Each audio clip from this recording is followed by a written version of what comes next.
La question de la violence n'est pas nouvelle pour les acteurs sociaux. En effet, la préoccupation du social qui s'est constituée à partir du XVIIIe siècle avait pour fonction de porter remède aux crises sociétales et aux crises sociales qui risquaient de bouleverser l'ordre économique et l'ordre politique.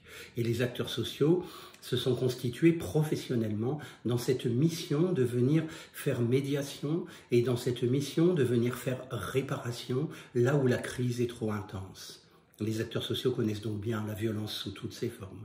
Ça peut être la violence des situations vécues par leur public, ça peut être également la violence de leur propre public, quelquefois vis-à-vis de leur institution, et c'est également une violence bien analysée depuis le début du XXe siècle, qui est la violence de leurs propres institutions vis-à-vis de leur public et vis-à-vis d'eux-mêmes. Ce qui est nouveau par contre, c'est la violence exercée par les institutions du social à l'encontre de leurs propres acteurs. C'est-à-dire que plus que de violence, nous allons parler de répression. Aujourd'hui, les acteurs sociaux sont réprimés parce que justement ils font leur travail.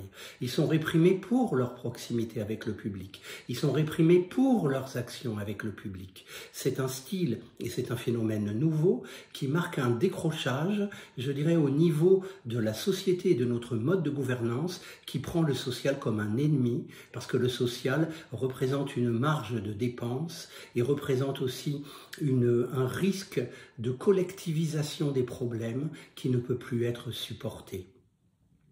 Cette répression des acteurs sociaux prend de nombreuses formes. Ça peut être la prolétarisation de leurs tâches, de leurs missions. Ça peut être la déqualification de leur travail. Ça peut être aussi la surveillance, voire même le harcèlement par rapport à la manière dont ils emploient leur temps et ce qu'ils font. Aujourd'hui, les institutions s'arment contre leurs propres acteurs et les prennent comme leurs propres ennemis. Face à ce nouveau phénomène, les acteurs sociaux n'ont d'autre choix que de s'autonomiser, de sortir des institutions, de créer des actions de plus en plus indépendantes et de plus en plus inconditionnelles.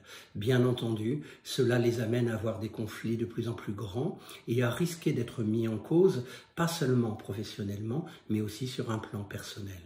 Je crois qu'un champ d'analyse par rapport à ce phénomène s'ouvre et que cette question de la répression des acteurs sociaux par les institutions même du social ne fait que commencer.